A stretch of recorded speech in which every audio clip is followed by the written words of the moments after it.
Hello दोस्तों, welcome my YouTube channel. आप सभी ने भगवान गौतम बुद्ध के बारे में तो सुना ही होगा। भगवान गौतम बुद्ध ने अशांत मन को शांत करने का बहुत ही अच्छा उपाय बताया है। तो चलिए जानते हैं कि वो क्या है। चंचल मन को शांत करना बहुत ही ज़रूरी होता है, क्योंकि अशांत मन में कई सवाल होते हैं और यह इधर उधर भटक सकता है। गौतम बुद्ध ने मन को शांत करने के आयामों के बारे में बताते हैं। हम सभी जानते हैं कि व्यक्ति का मन बहुत चंचल होता है। यही कारण है कि मन अशांत रहता है और कई तरह के सवालों का जन्म भी अशांत मन के कारण ही होता है। यदि आप जीवन में शांति चाहते हैं तो इसके लिए ज़रूरी है मन को शांत करना। लेकिन मन को शांत कैसे किया जाए? गौतम बुद्ध से जुड़ी इस कहानी के माध्यम से आप जान सकते हैं कि मन को शांत करने का क्या सही तरीका है। इसमें भगवान गौतम बुद्ध द्वारा मन को शांत करने के आयामों के बारे में बताया गया है। जानते हैं इस कहानी के बारे में, जिससे आपका जीवन बदल जाएगा। एक बार एक लड़का गौतम बुद्ध के पास जाकर कहता है, मेरे जीवन में बहुत अशांति है, कृपया करके आप मेरा मार्गदर्शन कीजिए, जिससे कि मैं इस अशांत से छुटकारा पा सकूं। गौतम बुद्ध लड़के से जीवन के अशांति का कारण पूछते हैं। लड़का उत्तर देता है, अत्यधिक विचारों के कारण मेरे भीतर बहुत सारे विचार आते हैं, जिससे मेरा मन अशांत रहता है। बुद्ध मुस्कुराते हुए कहते हैं, ऊपर आकाश की ओर देखो और बताओ कि तुम्हें सूर्य दिख रहा है। लड़का ऊपर देखता है और कहता है, धूप दिख रहा है। बुद्ध पूछते हैं कि अगर तुम लगातार धूप में खड़े रहोगे तब क्या होगा? वह कहता है, मुझे अत्यधिक गर्मी लगेगी और शरीर में बेचैनी होगी।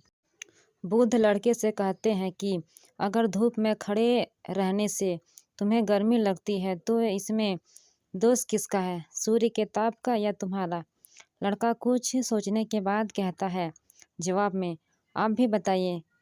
बुद्ध कहते हैं, सूर्य का काम है ताप देना और ताप का काम है गर्मी लगना। ऐसे में दोष तुम्हारा ही है कि तुम धूप में जाकर खड़े हुए, जिससे कि तुम्हें गर्मी लगी। तुम्हें अगर शीतलता चाहिए तो तुम्हें छाँव में रहना होगा। ठीक इसी तरह चंचल मन का ही स्वभाव होता है विचारों और भावनाओं को जागृत करना।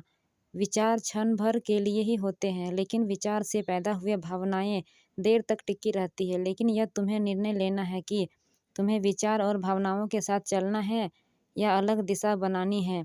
बुद्ध कहते हैं, मन को शांत करने के लिए तन के आयाम पर काम करना सबसे आसान तरीका है।